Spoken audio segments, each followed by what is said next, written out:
When I think back over the last 40 years, I'm inspired. We have become a community leader to other organizations. We're always changing people's lives and taking people that have hit rock bottom and helping them pick themselves up and move on. When I first became involved, we were struggling just to provide basic shelter to those individuals who were homeless. As we've evolved over the years, we've taken on more and more to prevent homelessness from happening. The housing prices are so high, and it's almost impossible for anyone to find housing, especially people who are living in extreme poverty or just living paycheck to paycheck. Homelessness is not increasing based on personal choices people are making. Homelessness is increasing because people can no longer afford the same lifestyle they had several years ago. We're seeing a changing demographic with elderly people and seniors unable to afford their rent as it increases, and families who are trying to make it work who just can't afford the cost of housing. You know, we have a pantry. We're noticing even the numbers in there are increasing because people are not able to afford things such as food. Within the last 4 to 6 months, I have seen more children come to the door to get a meal than I've ever seen working here at the Open Doors. Our populations evolve, and we have to evolve with them. It has evolved to the point of really including a lot more wraparound and prevention services.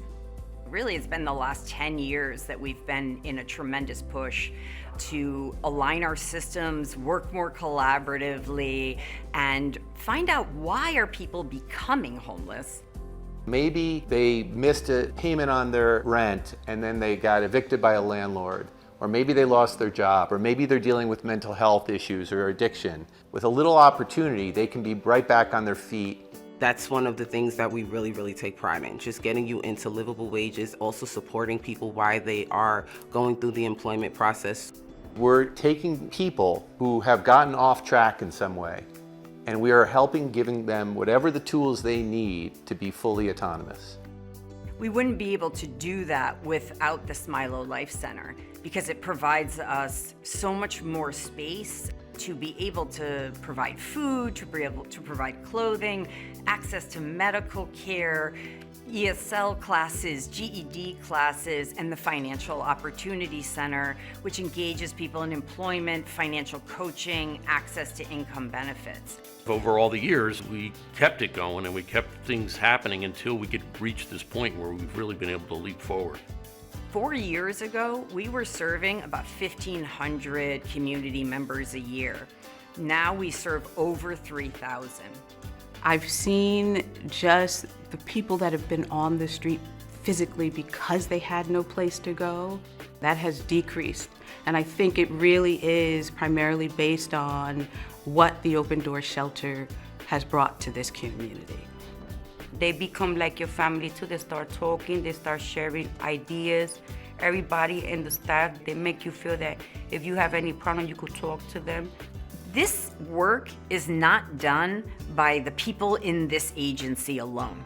You've got your team, the staff members that you work with, but then you have volunteers, you have peer providers, you have donors, you have community members who want to know more, want to help advocate. The community has responded incredibly. The Children's Resource Center, totally volunteer. You look around and you compare us to the rest of the country, and we look a lot different than the rest of the country. When I've spoken to some of the other mayors, I tell them about Open Doors, I tell them about the Smilo Life Center, I tell them about the partnership that we have, and they're always impressed. They always ask me for more information, looking to see how they might be able to replicate something that we're doing here, because they have the same struggles that we have. Knowing that others around the country are watching what Open Doors does is incredibly gratifying because it means we're on the right track. It's just a great feeling to see where we were and where we're going. People moving into apartments that they would never think they can ever get, and just making things possible for them. We're not done though. We got a long way to go. And when I look at the next couple of years and our housing initiative, we're on the brink of putting shovels into the ground for an incredible 5 3-bedroom units. We want to take families that are in Norwalk where mom and dad are doing all the right stuff. We're going to help folks stay here and thrive. To know that you're part of a solution, I think is such a gratifying feeling. And so all of those days where the work feels very heavy and the demand feels like more than we can handle and we get overwhelmed, it's so nice to sit back in that place of we are a solution. We are change for this community.